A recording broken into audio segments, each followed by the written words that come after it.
Daily रात को पूरे जोश के साथ ये सोचकर सोता हूँ कि आज सुबह 4 बजे उठकर पूरे 2 चैप्टर ख़त्म करना है, लेकिन जब 4 बजे अलार्म बजता है तो उसे बंद करके फिर से सो जाता हूँ और ऐसा ही करते करते 1 साल ख़त्म हो गया, लेकिन सुबह 3 या 4 बजे उठकर कभी नहीं पढ़ पाया। अगर तुम भी ऐसा करते आ रहे हो तो ये 2 मिनट का वीडियो देख लो। मैं आपसे प्रॉमिस करता हूँ कि आप इसे सुनने के बाद 8 से 10 घंटा पढ़ोगे।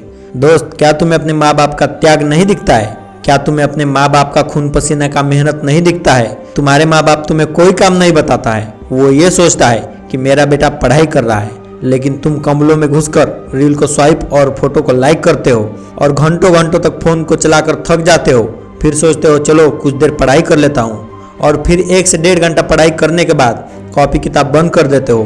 दोस्तों, ये सब करने से तुम किसी को धोखा दे रहे हो, अपने आप को या अपने माँ बाप को।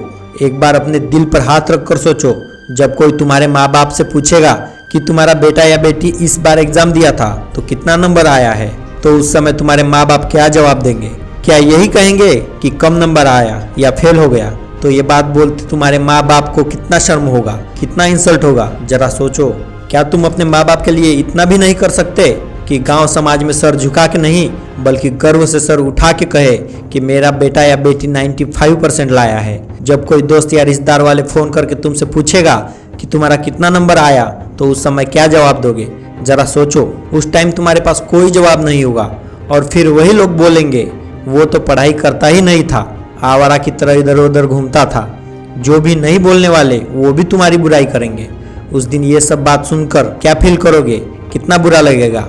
उस दिन तुम्हारा इंसल्ट ही नहीं होगा बल्कि तुम किसी को अपनी शक्ल दिखाने के लायक नहीं रहोगे। दोस्त, कम से कम उस दिन के लिए तो पढ़ लो यार। दोस्त, अब तुम्हारे पास कम टाइम नहीं बल्कि बहुत कम टाइम बचा है, इसलिए सब फालतू के काम छोड़ो और सिर्फ पढ़ना है, पढ़ना है, पढ़ना है, और ऐसा पढ़ना है कि सब कुछ फोड़ के रख देना है। लेकिन सबसे इम्पोर्टेंट, इस फोन को कुछ दिनों के लिए अपने आप से अलग कर दो, नहीं तो आपका बना हुआ जिंदगी बर्बाद कर देगा ये मोबाइल फोन। आपका दुश्मन आपके जेब में रखा हुआ है। इसलिए दोस्त, मेरी बात को ध्यान से सुनना। अभी टाइम है, अपनी तरफ से पूरी जान लगा के पढ़ने में लग जाओ।